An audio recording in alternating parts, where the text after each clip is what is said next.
What's up, guys? How you doing today? And welcome to our episode 2 of the Fireside Chat. Okay, the Nick history we're going to call it. This is all part of the videos we're going to do. 3 till I die, right? Okay. So last week I did the video, and you know, you got to remember I started in the truck 37 years ago, and a lot of the stories I was telling, a lot of the I forgot a lot of the details. So I figured, you know what, I'm going to start back to where we were.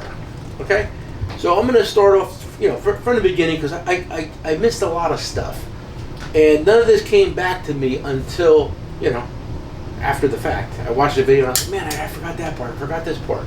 But you know, you got to remember, I was a 19-year-old kid, and I had a car. I just bought a brand new car. I had it for about a year. It was an 83 or 82 Grand Prix. It was 83 Grand Prix. And I bought it brand new, and the payment was $214 a month.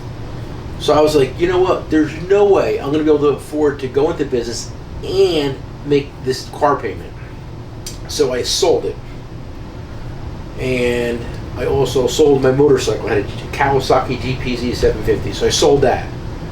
This is all like right before I went into business, like the first, you know, when I decided I was going to do this.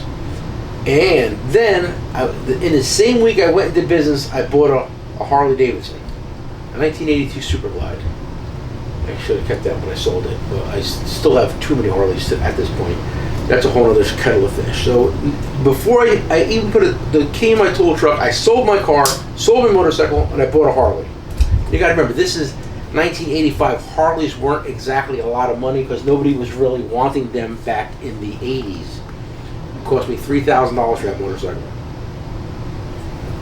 So again, it wasn't like today where they were, you know, crazy money and everybody wanted one. This is when nobody wanted them. Funny, my upstairs neighbor at the time, he was an older guy, and I told him I was going to business to sell tools. And he looked at me like I was crazy. He said, Nick, his name was Al. He goes, Nick, how many screwdrivers do you think people are actually going to buy? And I'll let you in on a secret. The screwdriver sets are still probably the #1 item we sell. In the route, online, walk in the store, it's one of the most popular items we sell. And we, you know, scour the market for, you know, we probably in the store right now, we probably have about no less than 20 different styles, brands of screwdrivers. So screwdrivers to this day are one of the biggest sellers we have. So it's funny part of the story. So anyway, I bought this tool truck, I brought it home, it said Snap-on the side, I had to peel the decals off it. So me and my friend Todd, who was my best friend growing up, we peeled the decals off this truck. I sent it out and got the bottom half painted that Bad Luck Mac Tool yellow, and then picked it back up. Me and Todd put the decals back on, and I was ready to go to business. I was ready to go to work, and you know, I thought I was going to be a millionaire selling tools. And you know, and I always tell people, nobody believes me. I always say, man, I wouldn't wish this business on my worst enemy. It's the easiest job in the world is selling tools. The hardest job is collecting money, I promise you. So, I'm going to look at my notes here. I wrote some of the stuff down because, you know, I knew I'd be forgetting details. So I started business. At the time, I was dating my current wife, Debbie, and I'm still married. We've been married for 33 years, I think it is. I don't want to get it wrong. 33 years. But yeah, we met young, and you know, we've been inseparable forever. And it's funny because I always say if I didn't meet her, I'd be some kind of meth dealing biker traveling across the country. And she keeps me grounded. She's the definite yin to my yang, and they say opposites do attract. So there's that. But through the years, she's actually become a lot crazier than I am. Trust me, I'm the normal one in a relationship. I tell her this the whole time. Anyway, she's 5 foot tall and she's mean. And I've mentioned this before to you guys. And if anybody knows my wife, if you mess with her, you will get the smoke. Trust me. She'll put a curse on you. She's done it before. Anyway, listen, never mind that. So now I got this tool truck. I got to load it up with tools. And back when I first started in business, the most common, the thing back then, like today, is all metric tools. We sell 90% metric tools, 10% SAE, if that much. But when I started, literally one side of my truck was metric, one side of my truck was SAE. And it was about even. You sold as many SAE tools as you did metric. You did. And, through the years, it's changed considerably, but back then it was the same. It was 50-50. And I want to talk about some of the tools we sold back in the day that, were the staple tools that we wouldn't even, you never even see them anymore. Headlight aimers. All the old timers out there, headlight aimers, Hopkins. We sold them all the time. It was a very common, everybody had them on a tool truck. Timing lights. Timing lights were the biggest thing. We sold timing lights every week. And when the digital ones came out, Snap-on had them first, Mac Tools had them second. We sold a bunch of them. Macro had them too. But yeah, it was a very popular item. I remember when timing lights, we were selling timing lights, and then a new one came out with the knob for advance on it. You would think they invented atomic energy. And then the digital ones came out. And they were huge. And now I haven't sold timing light probably in 6, 7, 8 years. But it's just one of them items. And it's funny. And any old tool guy who sold tools in the 80s, if you're watching this, you'll get this. Most of you guys won't. But there was back in the day, Datsun, not Nissan, Datsun. They had a carburetor. It was on their pickup truck mainly, I think, maybe on the cars too. But they used to sell a wrench. I think it was a 10 and 12 millimeter wrench. It was like this, like a double-sided L, and it was made by Assemacher. And you needed that on your truck all the time because you sold at least 1 or 2 a week. Because without that wrench, you were not getting that bottom nut off. And like I said, we always had them on a truck, and then one day, they were no more. And there's tools that, like that was back in the 80s. But then, remember Cadillac North Stars? Water pump wrenches. When they first came out, when Cadillac first came out with that motor, it was the greatest motor in the world at the time, according to them. And then a couple years later, the water pumps were going. And man, we sold so many North Star water pump wrenches, it was, your head would spin. But that's another tool, we buy. I don't even think they make it anymore. If they do, I haven't sold one in, forever. But that's just some of the tools that come and go in the industry, So back to Mac tools, how I got started in the Mac tools business. I told you guys a story. Snap-on turned me down. Mac turned me down. Then they finally agreed to take me. They stuck me in the worst area known to man. I was supposed to get a route in Bloomfield, but they were like, we're going to give it to another guy because he's an ex-Snap-on dealer, and we think he'll do better than you. We're going to stick you, the new guy, 19-year-old kid, in Newark, which is probably one of the worst areas in New Jersey, second to Camden, but whatever. And they gave it to me. Me being, gullible and stupid, I took it. And back then, Snap-on dealers, this might not be the case today, but back in the 80s, Snap-on dealers would last about the average of about a year if they were lucky.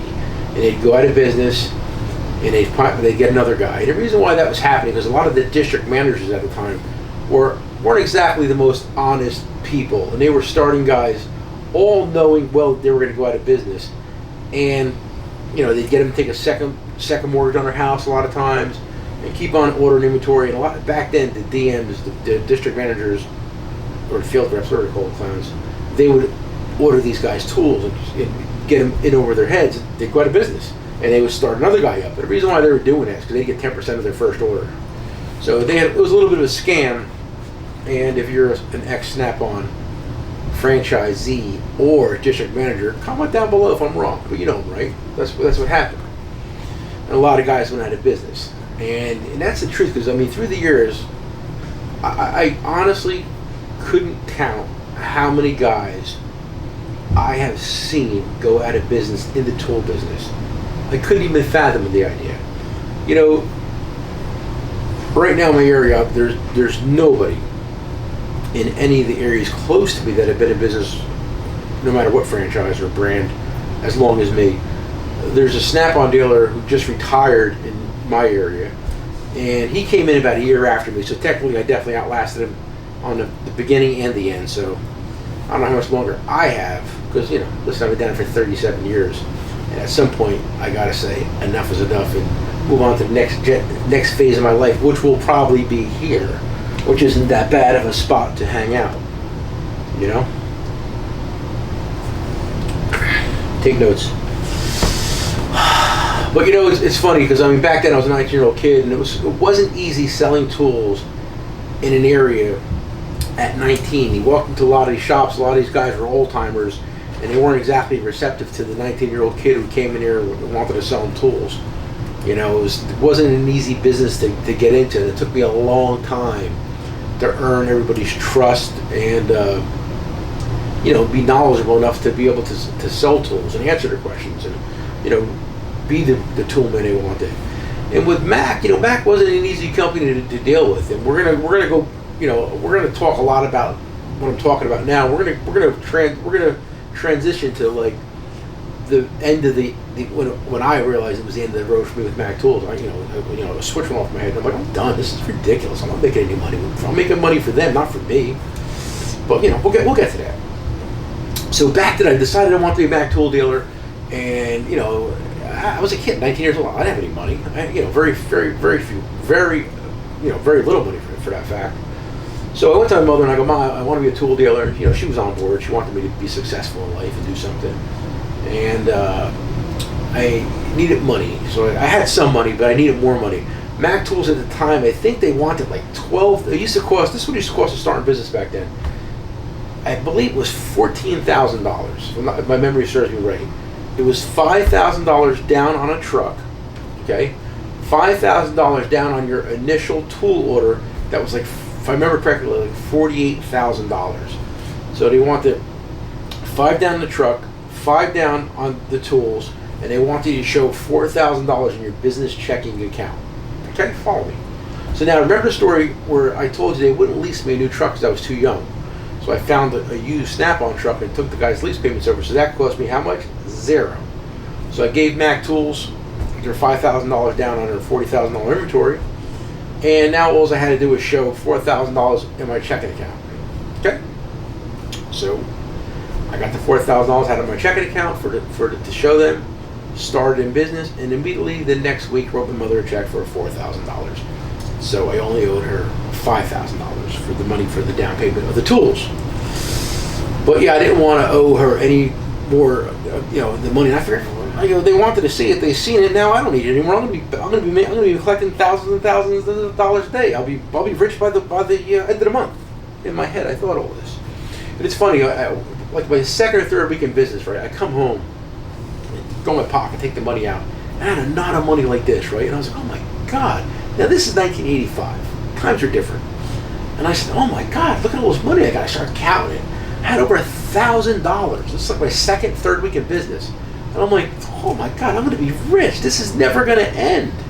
It was like, delusions of grandeur. I mean, like, it takes, and that's another problem in the tool business. You come home with a lot of cash in your pocket at times.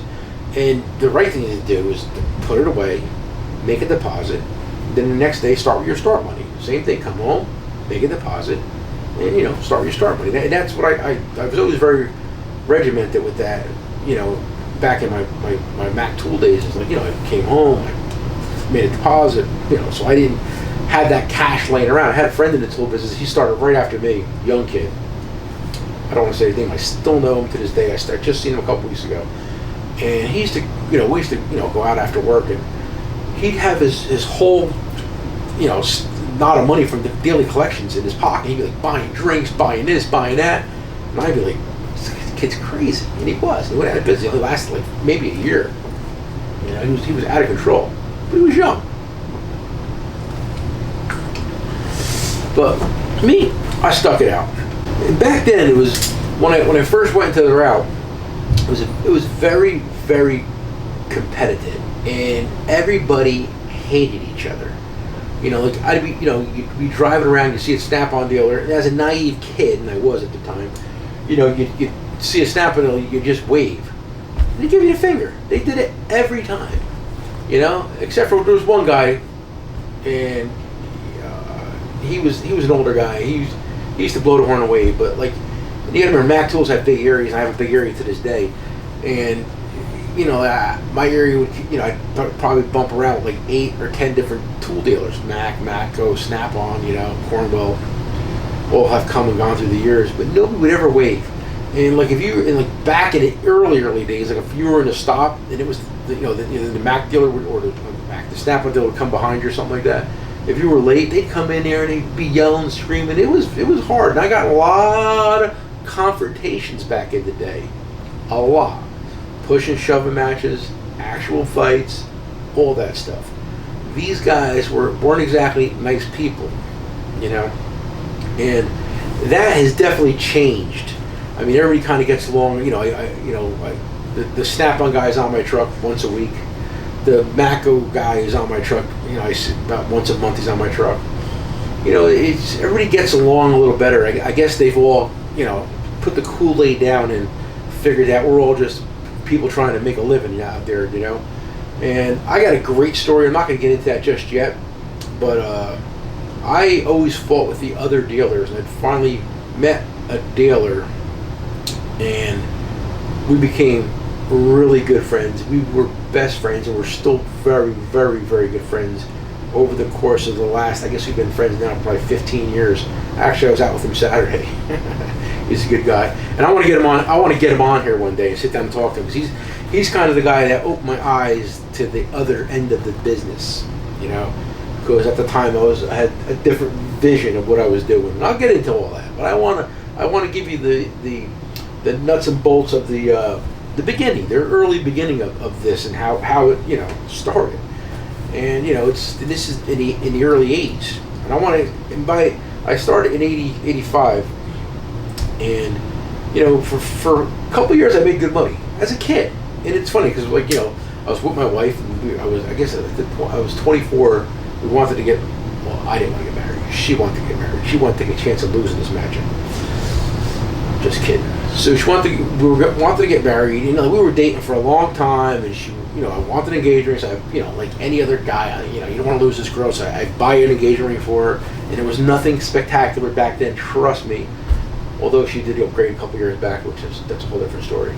But anyway, back then I said, buy her a nice little ring, you know, proposed to her. So I figured, you know, she got the ring. It's going to be another 5-10 years before we get married. In New Jersey, when you give a girl a ring, the next day they have every bridal magazine known to man in front of them, and they are looking for venues, telling you we have to book the venue now, because if we don't book it now, we're never going to get it. True story. So after I handed her that ring, 1 year later, I was married. And that was 1989.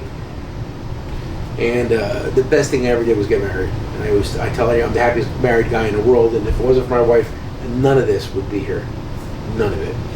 And no matter what we have here, good or bad, it's because she, you know, kept me in line.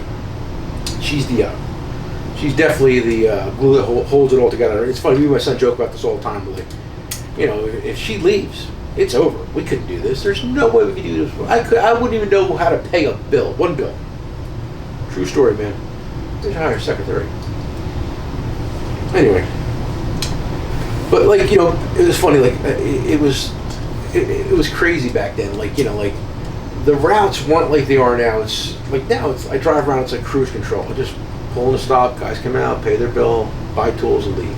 Back then, you had to carry tools in. You had to talk about the hot new tools, what was out there, and you know, you had to you know, compare it to the Snap-on guy, the Matco guy. You know, back then there was no real Cornwell. Cornwell came after the fact. You know, they're still, in my eyes, irrelevant. But you know, I'm sure I'm gonna get a little hate mail on that, but it is what it is. But it was so funny. Like, even back then, like, I was the most dedicated guy in the world. We got married, and I had to book a honeymoon, and the Mac Tool show. And it was the first year we were in business. No, it wasn't the first year we were in business. It was 85, 89. So we were in business for like 3 years.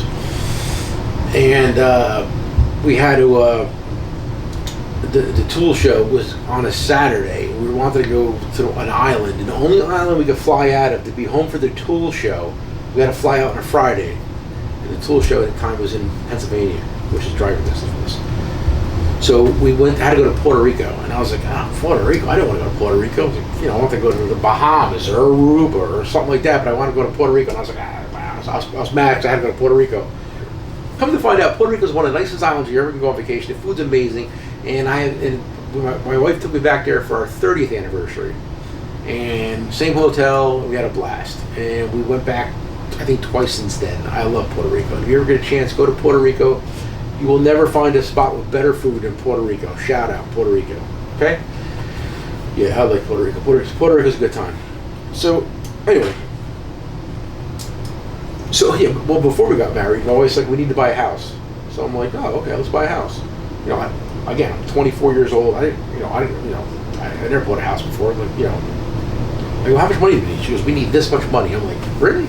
At the time, I'm buying boats and cars and trucks and living a good life. I'm making money.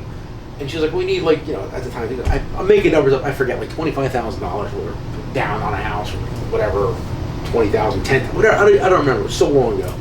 And I go, give me a week or two, I'll collect the money. And that's how this whole business was back then. It was profitable. I mean, and that was we bought our house in '88 maybe. My first tool truck was the ex-Snap-on truck I bought. And it was a good truck, but like I said in the last video, since it was a Snap-on truck, none of the displays that I had from Mac Tools fit. The stuff with the foam in the drawer for the socket didn't fit. The wrench racks for the top of the shelves didn't fit. It was it sucked. It was kind of annoying, and I was making money, and I was like, you know what? I'm going to buy a new truck. And I was 20 years old, and I was like, I want the biggest truck I can get. I buy this diesel. There was diesel warranty. It wasn't even out then. I think the truck was an '88, I want to say, and it had the 6.9 International motor in it, and non-turbo. And I buy the truck, and it was, I think, $68,000 or $65,000 it cost me for the truck, which is a lot of money when you're 20 years old. So I buy this truck. Dual air conditioning, had a clothes closet in it. I designed a whole interior myself. It was beautiful. So it pulls down, I had it delivered from Ohio. So the truck comes down the street, right? And I paid some guy to drive it out. He works for the leasing company, drives it out. And I'm like, oh my God, this truck's beautiful. It was brand new, big, shiny, dual air conditioning. It was this was like the space shuttle. Because it was a diesel. Nobody had diesel back then. Everybody had gas trucks. So I go, oh my God, it's beautiful. And he's like, oh yeah, nice truck, blah, blah, blah. I go, how's it run? He goes, and this is what he said. This guy had to be 75, 80. I go, how's it run? He goes, well, it's a little slow. So I go, a little slow? He goes, yeah, it's a little slow. I didn't think nothing of it. So there's a kicker to the story too. So I was like, oh, whatever, the guy's crazy. How slow could the truck be? That truck was a dog. And after I put tools in the truck, that truck did 55 miles an hour. That's it. Uphill, 25. Downhill, 55. It was a slug. That was the worst decision I ever did in business, was buying that truck. That truck was junk. The roof lit. Now here, listen to this part of the story. At the time, it was diesel, and I needed a generator to run my air conditioning, because back then everything ran on generators for air conditioning.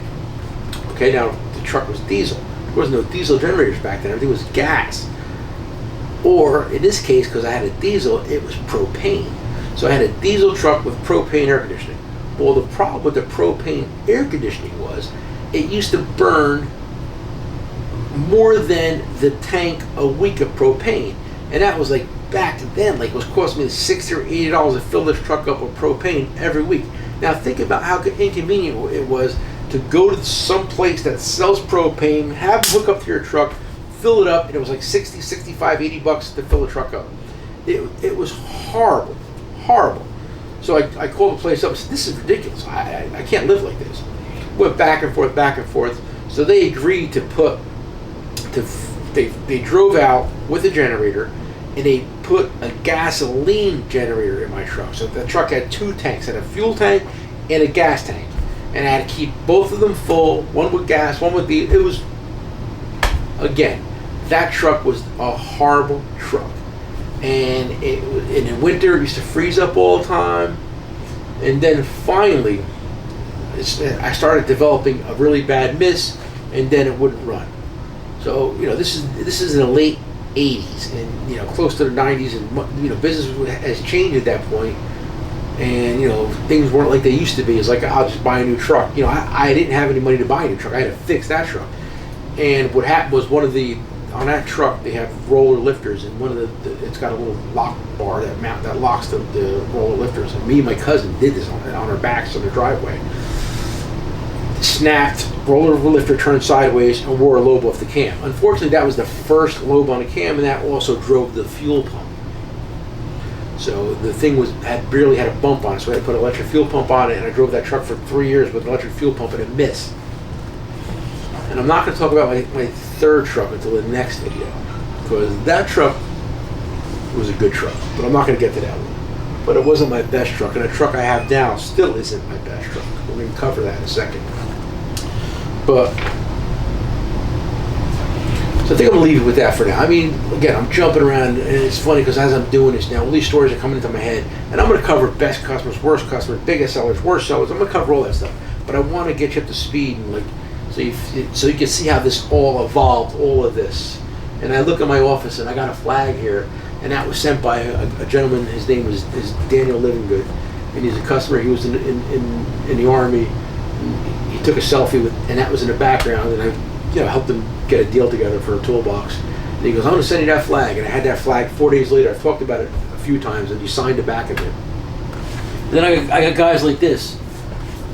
Bobby McCullen had cigars made with my name on them. He's just a good guy and likes the service we give him, and he's just a nice person. He sends me bottles of liquor. We have people that come in here, and at the end of the day, not then but now, the reason why I do this is because of this and this, and it's just like it's become bigger than me, and it's humbling. A lot of guys come in the store and they're like, "Hey, nice to meet you. I watch you all the time. I listen to you." And it's at the end of the day, all it is humbling. But I got a lot of stories, and before all this came about, I paid my dues many times, and I promise you, on my last breath, I will never suggest anybody get into the tool business ever. You will lose so much money before you figure out how to make money. Nobody wants to hear it, but it's the truth. All right, guys, listen. We're going to wind it. Take notes. We're going to wind this down, and part 3 is coming soon. Like we always say around here, come for the price and stay for the show. And I'm going away tomorrow, so I won't even be around when this airs. So cross my fingers. I hope you guys enjoy it. Peace.